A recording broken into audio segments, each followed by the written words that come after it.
Hello, I am Latricia Peak, aka Sweet, 1/3 of the Truth Reveal podcast. As you know, we are back. We had our first episode drop last month in which we were talking about the topic, what happens after revival.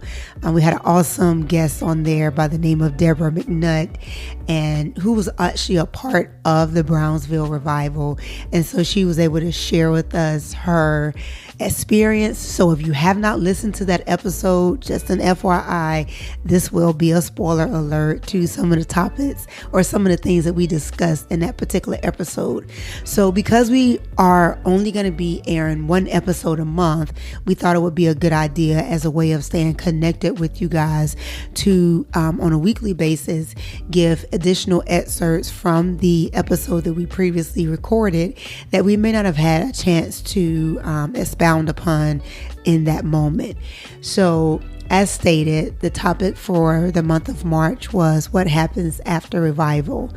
And even though the episode's over, the conversation and the question has still been lingering with me as it pertains to what does happen after revival. And we had a pretty good conversation regarding what we think happens, and kind of was about to go into a whole nother different arena, which we just didn't have time to, but may follow back up with that. But I think that what happens after revival, to me, there should be a change, and it should be a notable change. So this weekend I had some downtime, not really, but I made it, and I watched this movie called Jesus Revolution. And one of the things that stood out to me in watching this particular movie was that the individuals and the main characters had such a purity of heart to just represent Jesus, be like Jesus, share Jesus. And the individuals, when they encountered Jesus, there was notable changes in their lives. They stopped doing drugs, their passions changed, their desires changed. And I think that's what happens when revival takes place in your heart. But I think that the first place revival must happen is in your heart. And so this is not even, I don't think I even have to say that this is a disclaimer. I think revival is more than what we've seen in times of old, Azusa Street, Brownsville, Ashbury even. That was a big topic of our particular conversation. And when I say is more, I think that if revival, regardless of where it takes place, doesn't take place in your heart first, then really can we say that it was revival?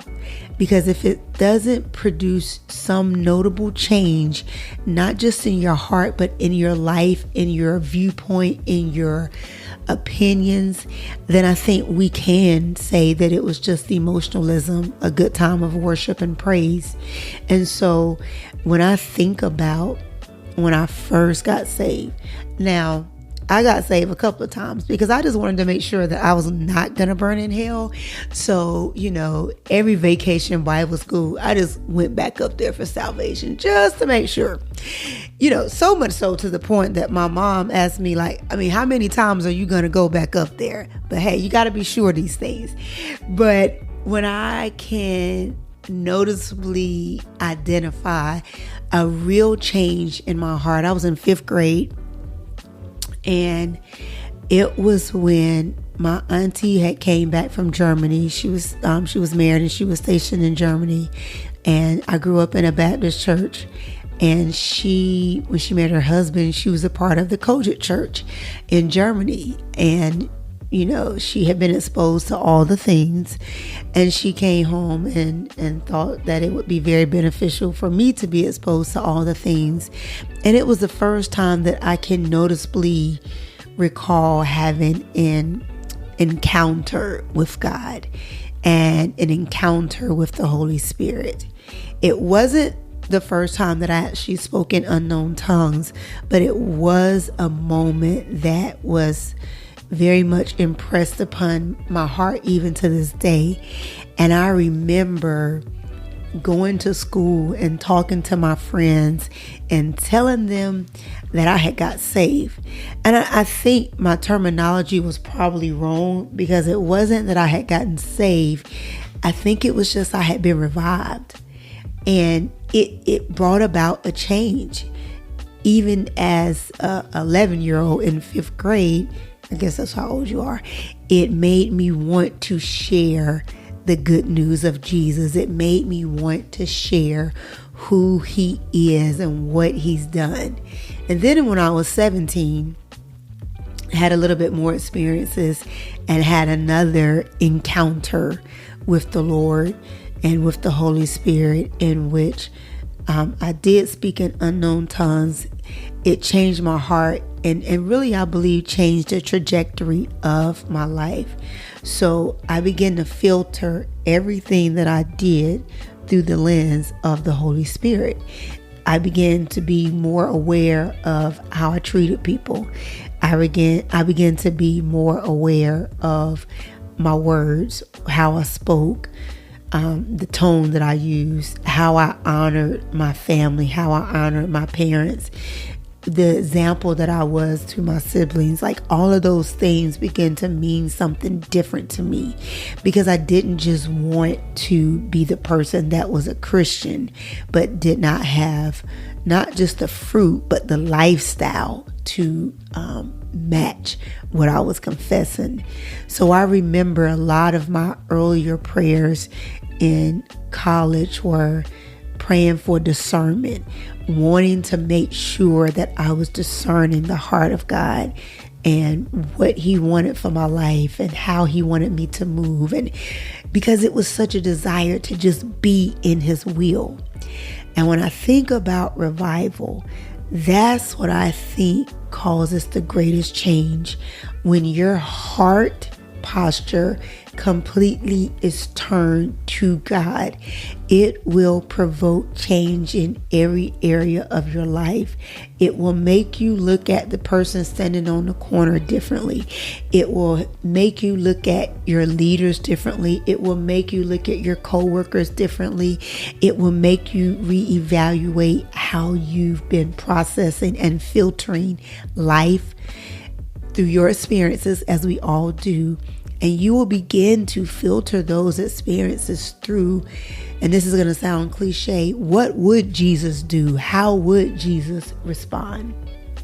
So if there were anything that I would want the listeners to know, if there's anything that I would want you guys to know as it pertains to revival, in all of the great moves that we can talk about in history, from the Great Awakening to Azusa Street, to Ashbury, to Brownsville, to any revival that has been notably charted in history, there was always change that surrounded it.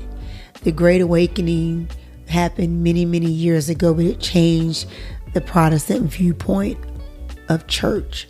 Azusa produced some of the most missionaries that went abroad. Brownsville had such lasting impacts in that area in Florida and to the lives of those individuals that were a part of it. Ashbury, I imagine, will produce, and I think we're still going to have to wait and see what all happens from it. But I believe that for those individuals that encountered God in this new and supernatural way, that if it was a true encounter for them, that it will produce a heart posture change. And we honestly may not even see the results of that until years later. But I think when it's authentic, it does produce something in you. But I think the first production happens in your heart. And when your heart is changed, your lens, the eyes of your understanding are open even more. When Saul's heart was changed, and when he became Paul and the scales were removed from his eyes, he saw differently. And so I think that's what I wasn't able to say just because of time and just different conversations and how the conversation flowed. But if there was anything that I would want people to know about revival, is more than it being a place, it happens first in the heart. The place may be where the catalyst starts, but it has to be birthed out of your heart. So thank you guys for listening. Thank you guys for tuning in. Thank you for your support. And we will be seeing you all next month, or actually this month, with another episode of the Truth Reveal podcast. And actually, I think I said March, but actually we recorded in April. So stay tuned for episodes that will drop on YouTube, on Facebook, and anywhere and any method that you choose to stream.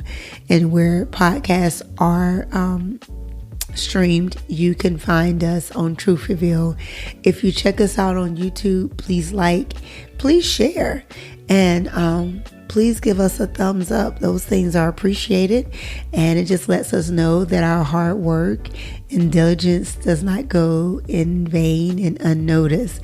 So I wish you guys to have a great week, awesome weekend, and I will see you next time on the Truth Reveal podcast. Thank you. This is Sweet.